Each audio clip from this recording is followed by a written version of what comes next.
que transmite al hacerlo. Tengo también el gusto de presentar a una compañera de generación, una excelente estudiante, la doctora Argelia Lara Solares, que es especialista en anestesiología en el Instituto Nacional de Ciencias Médicas de la Nutrición Salvador Subirán.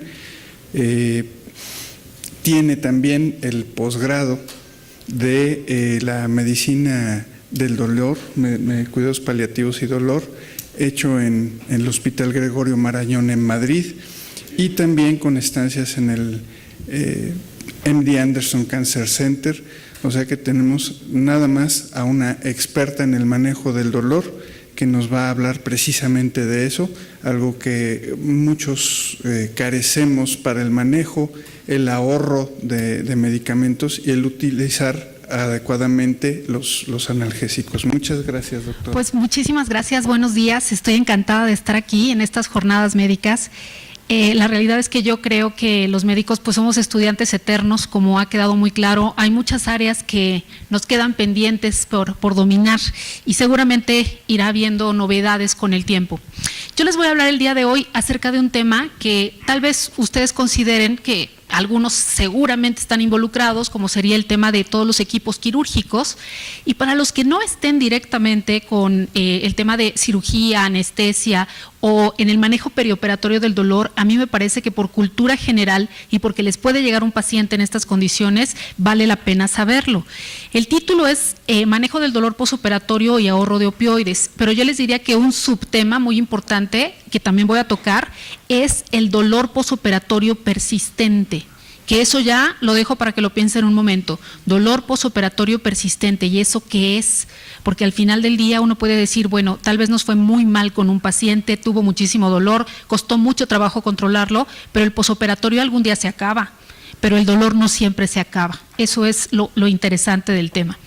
Yo tengo una pregunta que hacerles, la verdad es que ya me sé la respuesta, pero la voy a hacer de todas formas. La pregunta es, ¿tiene usted pacientes con dolor agudo? Vamos a tener que cambiar la pregunta, vamos a tener que poner quién no tiene pacientes con dolor agudo. Supongo que tal vez los radiólogos, ¿no?, los patólogos, pero todos los demás, todos tenemos pacientes con dolor agudo y todavía más les tengo noticias, podemos ser nosotros mismos pacientes algún día. Así que esto nos interesa a todos, no solamente como médicos, como tratantes, sino como potenciales usuarios. Ahora, ¿el dolor agudo a qué se refiere? Muchas veces uno piensa que lo agudo tiene que ver con la intensidad del dolor y no es así. Agudo crónico tiene que ver con la cronología. Es que suena muy obvio. Dolor agudo, el de corta duración, dolor crónico, el de larga duración. Y sin embargo, alguna vez he escuchado colegas que dicen, aquel paciente tenía un dolor muy agudo. No, tal vez tenía un dolor muy severo, pero agudo crónico es cuánto espero que dure. Ahora, la frontera en esta cronología es totalmente arbitraria. Agudo, ¿cuánto dura? Desde 1 segundo y hasta 3 meses. Crónico, pues más de 3 meses. Pero podría haber muchas subcategorías, evidentemente, dentro de esta clasificación. Sin embargo, el día de hoy vamos a hablar de dolor agudo, el que ocurre en escenarios que pueden ser, por ejemplo, unidades quirúrgicas, unidades de urgencias o de terapia intensiva. Así que este es un dolor particularmente importante. Esta es una publicación de una revista que a mí me parece muy interesante, se llama Pharmacotherapy. Es una revista que yo les recomiendo ampliamente porque cuestiona todo lo que se supone que ya sabemos. O sea, esta gente va y dice, ¿pero esto es cierto? O sea, todo lo que creemos que está ocurriendo de verdad está pasando. ¿Saben cómo qué creemos? Casi todo el mundo cree que el manejo del dolor ahora es buenísimo y lo creen a nivel internacional, basándose, por ejemplo, en que nunca como ahora habíamos tenido las potencias analgésicas que tenemos. Por ejemplo, hay medicamentos 700 veces más potentes que morfina, 700 veces. Se llama sufentanilo el medicamento. Ya existe, lo tenemos, se puede utilizar. A ver, es que es hasta difícil de imaginar esa potencia. Tenemos todo tipo de terapia espinal, intratecal, peridural, intracisternal. Tenemos neuroestimulación espinal. Es que hay de todo. Sí, está descrito, pero de que eso llegue a la cabecera del paciente cotidiano, hay un gran trecho. No todo el mundo se ha visto beneficiado por ese gran avance tecnológico. Y esta revista lo pone de manifiesto.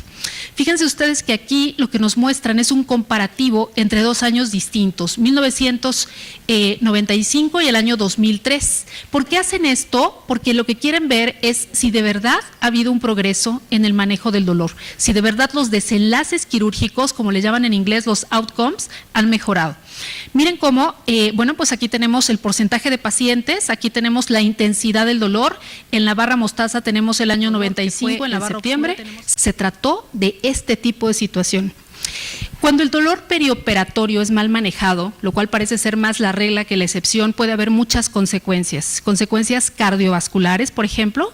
Un buen dolor agudo posoperatorio les puede infartar un paciente que tenga baja reserva coronaria, porque aumenta el consumo y disminuye el aporte.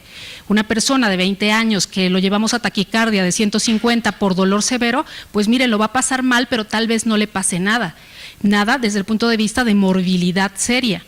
Pero si esta persona tiene 90, ya me cuentan cómo les va. No es lo mismo, entonces, someter a un paciente a este fenómeno de dolor agudo según la edad y según la condición clínica que tenga preexistente al procedimiento quirúrgico. Entonces, desde el punto de vista cardiovascular, está clarísimo que se puede comprometer. Desde el punto de vista pulmonar, todos los volúmenes y capacidades pulmonares están comprometidos cuando el paciente tiene dolor severo, sobre todo si la incisión quirúrgica está cercana al diafragma, que significa que toda la cirugía torácica o de abdomen superior compromete mucho más todos los sistemas compensatorios de ventilación que cirugías más alejadas de esta zona, porque el paciente con dolor aprende rápidamente, aprende en el primer día, en las primeras horas, que si no se mueve, le duele menos. Y entonces, ¿qué pasa? Que empieza a respirar más superficialmente, pero tiene que seguir respirando. Entonces, el movimiento diafragmático se va viendo atenuado, lo cual es muy mala idea. Si el paciente tiene mucho dolor, no va a respirar normalmente, y esto puede inducir atelectasias, pueden ocurrir fenómenos como procesos neumónicos posoperatorios, etcétera. Entonces, las cosas se complican cuando no atendemos al dolor. Otras consecuencias, la respuesta neuroendocrina al trauma, todos hemos oído hablar de ella. La verdad es que esta respuesta es un fenómeno fisiológico de defensa normal, por lo tanto no pensamos que la podemos borrar, pero lo que sí podemos hacer es atenuarla, porque una persona que tiene esta respuesta adrenérgica de una manera dramática, que está desatada, que tiene un dolor severo el paciente, puede tener hiperglicemia. Ya me contarán si algún diabético llega muy limítrofe en cuanto al control metabólico, a ver a cuánto le llega la glucosa, si está descontrolado el dolor, y comienza a haber fenómenos catabólicos, comienza a haber consumo de proteínas a partir, bueno, pues de la musculatura del paciente. Esto lo estudiamos todos en bioquímica, gluconeogénesis. Se empiezan a destruir proteínas para aportar glucosa para poder responder a ese momento tan malo desde el punto de vista metabólico, de tan alta demanda, de tan alta exigencia. Qué mal momento para destruir proteínas, justo el perioperatorio, que se necesitan para la cicatrización, para que no haya dehiscencia. Todo eso puede ocurrir y ya se sabe.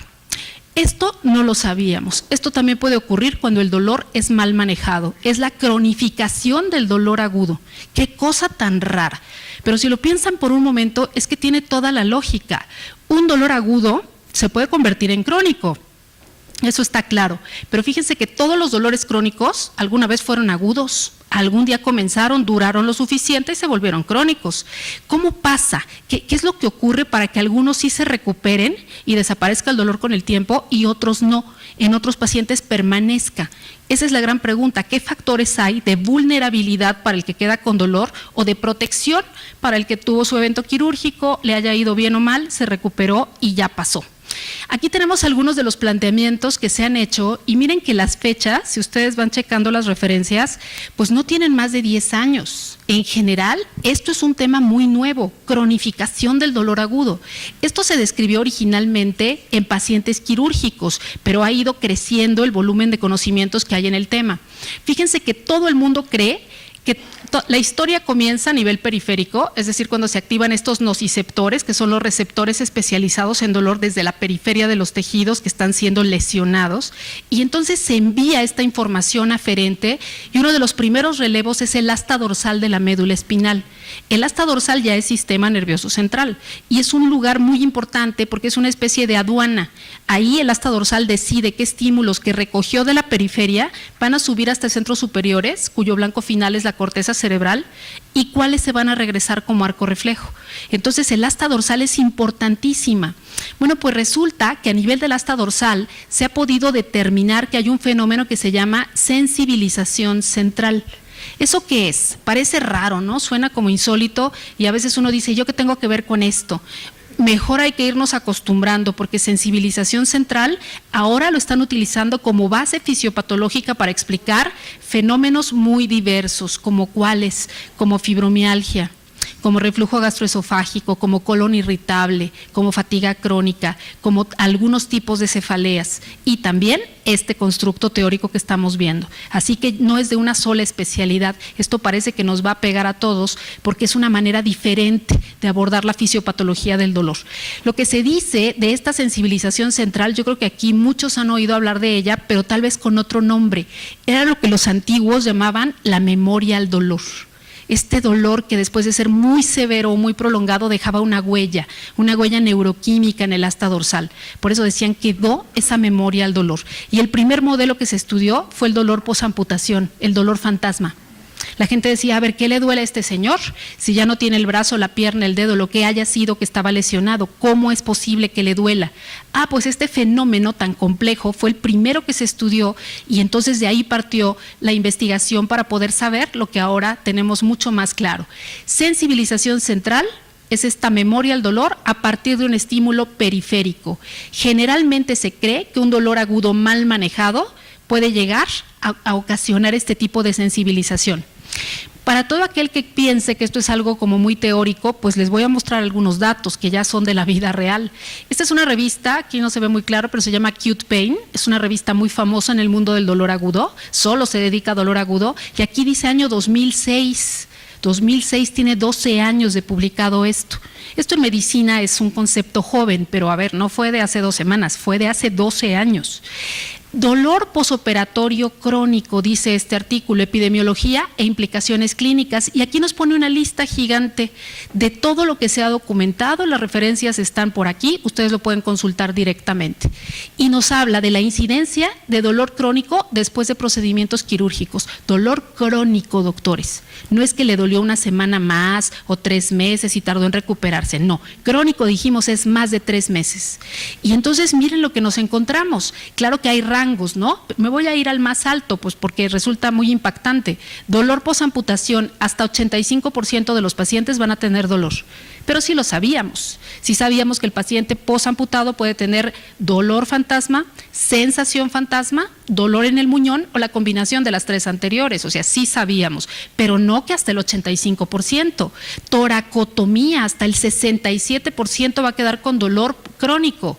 Mastectomía, lamentablemente ahora pues el cáncer de mama es una epidemia. Entonces, por ejemplo, mastectomía radical, una gran cantidad de pacientes, miren que puede ser hasta el 57%, según este reporte, van a persistir con dolor después de la cirugía. Bueno, ya tiene hasta nombre, en inglés se llama PMPS, Post Mastectomy Pain Syndrome. O sea, esto está descrito. Otros reportes más conservadores dicen que es el 40% de las mujeres mastectomizadas, porque se atraviesa en el campo quirúrgico un nervio que se llama intercostobraquial. Pues sí, no es impericia, no es una falla técnica, es parte del riesgo. Y estos son reportes internacionales. Miren ustedes, algo tan común y corriente, reparación de hernia inguinal, 63%. Claro, puede haber quien no, afortunadamente, ¿no? 0%, pero podría llegar a ser hasta 63%. Pongamos este ejemplo, este me gusta, artroplastía de rodilla. ¿Quién se opera de artroplastía de rodilla? El que está harto de estar postrado, que le duele, que no puede caminar. Porque uno no se opera la siguiente semana que te da osteoartritis, ¿no? O sea, son años generalmente de tratamiento. Una vez que uno dice, no, ya no podemos, hay que operarlo. Bueno, pues el asunto es que, miren ustedes, hasta el 43% va a persistir con dolor. Yo no sé qué opinen ustedes, pero si yo fuera el paciente y me dicen con esta cirugía de reemplazo articular usted va a estar muy bien y me pongo en muy buenas manos, pues yo tengo alta expectativa de salir de ahí y estar bien de verdad. Pero si yo hago caso a esta estadística internacional, 4 de cada 10 van a persistir con dolor. ¿Yo cómo lo podría interpretar como paciente? Pues como falla quirúrgica, ¿no? Yo podría decir, pues a mí no me cumplieron lo que me habían dicho. Y les quiero decir algo, todos estos datos de ninguna manera hablan de la impericia del cirujano, de ninguna manera. Son reportes internacionales. Sería imposible explicar estos números simplemente por una falla técnica, porque errores cometemos todos, pero no este volumen de casos y no en todo el mundo. Aquí hay otros mecanismos involucrados. Tal vez aquí habrá que pensar entonces en esta famosa sensibilización central. ¿No será que este dolor del paciente que estoy poniendo como ejemplo, este dolor no fue de un fin de semana, ¿no? Una persona con osteoartritis de rodilla lleva años con dolor. Este dolor, doctores, no deja indiferente al sistema nervioso. Este dolor todo el día, todos los días, a todas horas, por 20 años, hasta que por fin se decide la cirugía, va transformando al sistema nervioso. Un autor muy famoso, Clifford Woolf, de la Cleveland Clinic, todos esperamos que le den el premio Nobel pronto, él una vez, hace tiempo, escribió un artículo que era una pregunta, el título del artículo, y decía, ¿puede el dolor transformar al cerebro? Sí puede, doctores, sí puede transformarlo neuroquímica y anatómicamente. En modelos de experimentación animal, que hay modelos de laboratorio, cuando a un animal se le somete a dolor crónico y luego se le sacrifica y se va a ver al microscopio las neuronas del asta dorsal, cambiaron, como que se estrellaron. Es decir, les aumentaron los campos receptivos membranales, son neuronas hipervigilantes. Esto es un dolor, es una sobreexpresión del dolor. Como ustedes pueden ver, esto sí nos puede afectar a todos aquellos que estamos en el campo perioperatorio. Más allá de toda la base teórica que puede sonar compleja, pues a mí sí me preocuparía que alguien que se opera hasta de una cirugía como una cesárea, 12% persisten con dolor, histerectomía 25%, y así podríamos seguir. Yo creo que todos necesitamos estar al tanto de esto, porque no se trata de un error médico, se trata de un mecanismo que no habíamos tomado en cuenta. Y esto es Lancet. Bueno, Lancet es una de las revistas con mayor factor de impacto en el mundo. Otra vez, año 2006, o sea, no fue ayer, esto se está estudiando hace tiempo.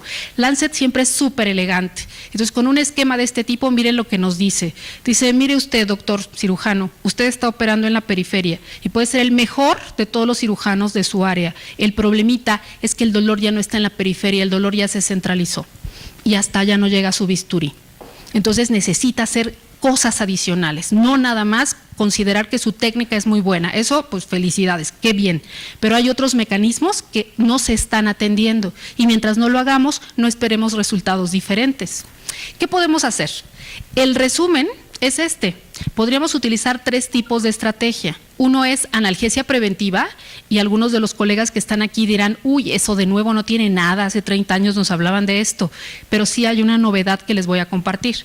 Otro es rehabilitación perioperatoria, que ahora más bien le llaman prehabilitación. Los rehabilitadores ahora andan muy en la punta de la investigación. Y analgesia multimodal, técnicas que combinen diferentes mecanismos de acción para poder ser complementarios y, si se puede, sinérgicos y poder dar mejor alivio del dolor a estos pacientes. Este es un planteamiento experimental de un autor, yo lo acabo de ver en Boston, Joel Katz, muy famoso, él está en la Universidad de Toronto y es un autor que ha hecho un planteamiento tan sencillo que nos dice, ¿cómo no se me ocurrió a mí primero que a Katz? Miren las cosas que él ha planteado. Él dice, a ver, esto es un paciente quirúrgico, lo van a operar, va a tener dolor, yo ya lo sé, no es ninguna sorpresa que después de operado, pues el paciente tiene dolor de diferente intensidad según de que lo operen, pero yo espero que tenga dolor. Entonces divide a su grupo en 2 subgrupos. Este es el grupo típico, o sea, este es un paciente que llega a la cirugía, él le pone placebo antes de entrar a la cirugía, lo operan y al final le pone un agente activo. Generalmente le pone un antiinflamatorio, un medicamento común y corriente. Y al final evalúa intensidad del dolor y uso de analgésicos adicionales, que le llamamos de rescate, porque no fue suficiente este fármaco. Este es el paciente tradicional. Llega al quirófano, no le hacemos nada, lo operan, al final nos acordamos que hay que ponerle analgesia y finalmente el resultado, pues ya vimos, por lo menos internacionalmente, es malo. Él lo que plantea es un grupo experimental, que es el de arriba. Dice, ¿y qué tal si el paciente cuando llega al quirófano Cuando todavía estemos en un momento preincisional, todavía nadie ha hecho incisiones, aquí pongo el agente activo, el mismo que puse aquí, luego lo operan y aquí pongo placebo. ¿Para qué pongo placebo aquí? Parece un poco inútil, ¿no? Para que los dos grupos hayan recibido placebo y los dos agente activo, para que los dos sean comparables. Y evalúa qué ocurrió aquí. ¿Qué ocurrió aquí? Nada más ahorró 40% de la analgesia de rescate y el nivel de dolor se fue a la mitad que la del grupo tradicional. Y lo único que hizo CATS fue cambiar el momento de la aplicación del agente activo, el timing, como le dicen los americanos. Solamente eso, porque el fármaco fue el mismo, los pacientes eran bastante homogéneos y los dos recibieron placebo y los dos recibieron agente activo. Esto parece ser la clave del asunto. Esto es analgesia preincisional. Por años hubo un debate mundial que si esto era preemptive, preventive. CATS dice, miren, dejemos de perder el tiempo en eso. La palabra del día es analgesia preincisional. Ahora, una pregunta importante, ¿y qué cosa le puedo poner yo aquí antes de la incisión que no me compromete el transoperatorio? Porque les voy a poner un ejemplo común y corriente, un analgésico, el que quieran, ketorolaco, diclofenaco, ibuprofeno, el que se les ocurriera dar, generalmente por vía parenteral, porque estamos en un paciente con ayuno preoperatorio, entonces pensaríamos en algo parenteral. Si yo le doy cualquier antiinflamatorio, pues tengo el riesgo de antiagregar a esta persona, no vaya a ser que sangre más en el transoperatorio. Esto en modelos de histerectomía han demostrado que si pongo un AINE preoperatorio puedo aumentar el sangrado hasta 40%. Hablo de una histerectomía abierta. Entonces no podríamos poner cualquier cosa.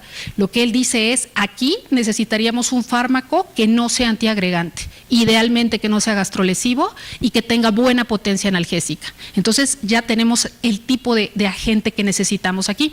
Otro consejo que nos da CATS, usted quiere mejorar sus resultados posoperatorios, tiene que mejorar todos los momentos, no solamente. Acuérdese del dolor en el posoperatorio cuando le llaman a las 2 de la mañana para decirle, oiga, el paciente sigue muy mal de dolor en recuperación. Eso ya es tarde. Tiene que planificar desde el preoperatorio, el transoperatorio y el post-op. Hay que suprimir el dolor lo mejor posible en todos los momentos. Ustedes dirán, ¿qué tan preoperatorio? Por ejemplo, en el caso del paciente de la artroplastía de rodilla, que les ponía el ejemplo hace un rato, hay que preocuparse por él 6 semanas antes. O sea, esto no es el día anterior. Lo ideal es que esta persona llegue sin dolor o con el menor dolor posible para tratar de suprimir esta huella del asta dorsal. Luego en el transoperatorio estará a cargo el anestesiólogo y en el posoperatorio todos los del equipo quirúrgico deberíamos estar interesados. Esto dice CATS, suprima el dolor en todos los momentos. Eso fue analgesia preincisional. Y luego llegaron los rehabilitadores y nos dijeron, siempre pensamos en rehabilitación cuando ya todo está fatal. No, hablemos de prehabilitar al paciente. Este mismo paciente de la cirugía de rodilla, a ver, si está pasado de peso, habría que mandarlo a lo largo del tiempo a diferentes tipos de adiestramiento, como cuál, a que se ejercite, a que tenga mejor condición física, disminuir el dolor preoperatorio también. Y llegamos al punto fundamental, ¿cómo tratamos el dolor? Puede haber diferentes medicamentos que nos sirvan para esto. Están los AINE, están los gabapentinoides, están los inhibidores COX-2, los agonistas